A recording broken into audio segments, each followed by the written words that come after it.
उन्हें बताइए कि इतने बम्पर वोटिंग का बिहार में क्या मायने है।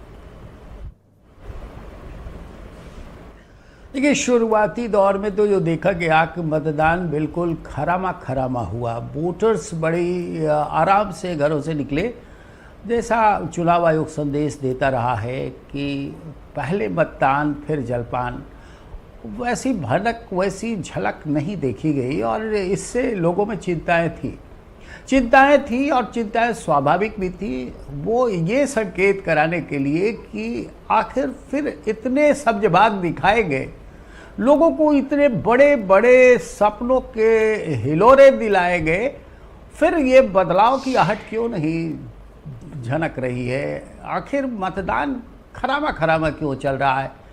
लेकिन मतदान का ये रुख केवल एक सीट का नहीं था, कमोबेश पूरे बिहार में 121 सीटों पर मतदान था।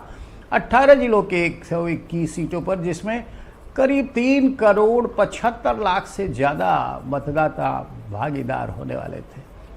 लेकिन 2 बजे के बाद ये टर्नआउट बढ़ा। मैं भी दूरदर्शन का एंकर हूँ और लगातार एंकरिंग कर रहा था। बढ़ा है। अब ये 2 बातें मुझे साफ दिखाई दे रही हैं।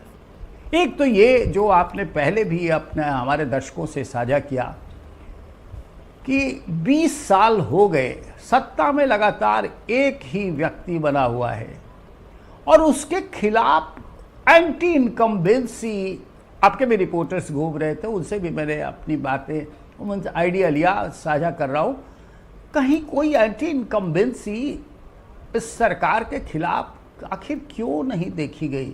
और शायद उसका ही ये एक प्रतीकात्मक रुख था, जो मतदान का ट्रेंड बहुत बम्पर नहीं था शुरुआती दौर में। और इसे भी अगर देखें तो एंटी इनकम्बेंसी होती तो मतदान का प्रतिशत फिर 80 से ज़्यादा होना चाहिए था। और वो ये संकेत कराने के लिए काफ़ी होता है कि सरकार के खिलाफ लोगों का रुझान है, लोग जा रहे हैं, बढ़ चढ़ कर मतदान करने।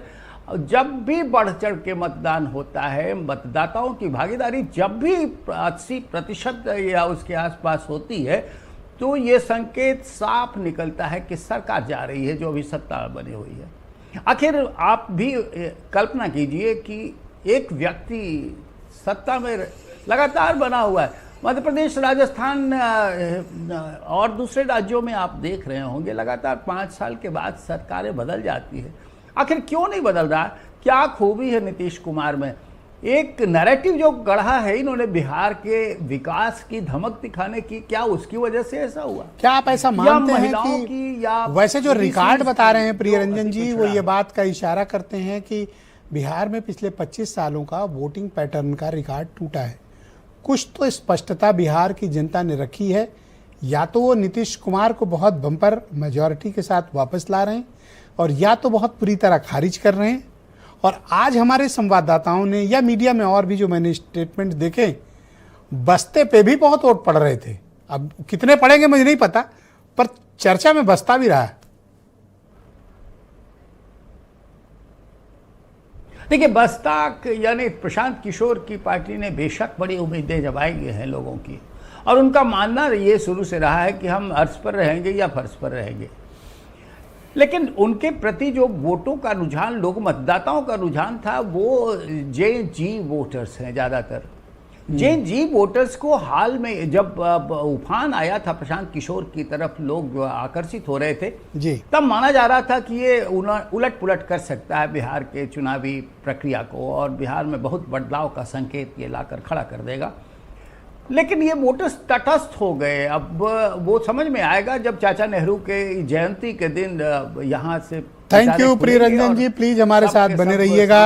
मैं इस डिबेट को आगे बढ़ाना चाहता हूँ। मेरे साथ सुमित श्रीवास्तव